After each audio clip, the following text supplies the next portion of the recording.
planning IVF but do not know where to begin? There is so much information out there and it is very normal to feel very overwhelmed. So, in this video, I will walk you through the entire process of IVF step by step with clarity, facts, and reassurance. Because I truly believe when you understand the process, it becomes less scary and a lot more hopeful. Before IVF, how do we evaluate and diagnose? IVF is not the first step. It is often the last step in a series of thoughtful medical evaluation. Here is what comes first. Few hormonal blood tests like FSH, LH, prolactin, thyroid, AMH, husband semen analysis, ultrasound and antral follicle count, HSG or hysterolaparoscopy to check the status of uterus and tubes. These tests help your doctor to decide if IVF is actually necessary, or simpler tests like follicular monitoring, timed intercourse, or IUI might be better. IVF is not a shortcut. It is a carefully chosen path after ruling all other. Not all infertility patients require IVF. If IVF is for you, here is what comes next. Here is the IVF timeline step by step. Let's break down the process of IVF into clear steps. Generally, on day 2 or day 3 of your periods, we start your stimulation. That is, we give you hormonal injections every day to stimulate the follicles. Then from day 5 to 10, we do your frequent ultrasound and some blood tests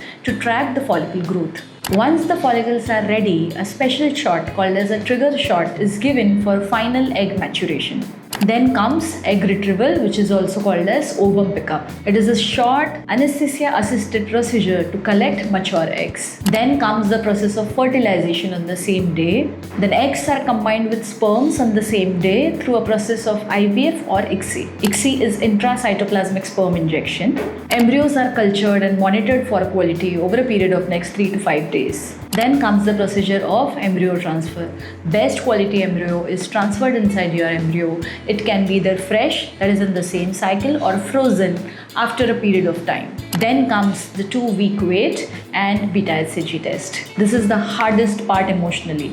We are going to talk about it more. Now let's talk about what helps and what hurts your chances. Some do's and don'ts for IVF. Here are some do's. Take your medicines on time without skipping. Eat nourishing, high-protein foods, get 7 to 8 hours of sleep, and stay emotionally supported. Some don'ts. Don't smoke, vape, or drink alcohol during the treatment. Don't over-exercise or lift heavy weights post-transfer. And please don't obsess over Google forums. Everybody is different. Your body needs more calm than control. Be kind to it. Now let's bust some myth I hear all the time. These are some common IVF myths plus emotional truth. The most common myth we hear is IVF guarantees 100% pregnancy. Whereas the truth is success rates vary. Age, egg quality, sperm and uterine factors matter. The next myth is you should be on bed rest after transfer. So you are asked to avoid exertion, but bed rest is not needed. So the next myth is IVF means twins or triplets. Whereas the truth is with single embryo transfer, that risk is very low today. Emotionally, IVF is a roller coaster. There will be days of hope, fear, waiting and second guessing, and that is all okay. You are human and you are not alone. IVF is medical but also deeply emotional. Let's wrap up. IVF is not easy, but it is powerful. It is a journey that asks for courage, clarity, and trust in your team. At Auradel Clinic, we walk with you at every step with honesty, empathy, and science that supports your dream. If you are planning an IVF or still deciding, let's talk. No pressure, just information and care. I am Dr. Swadha. I am here to walk with you one step at a time.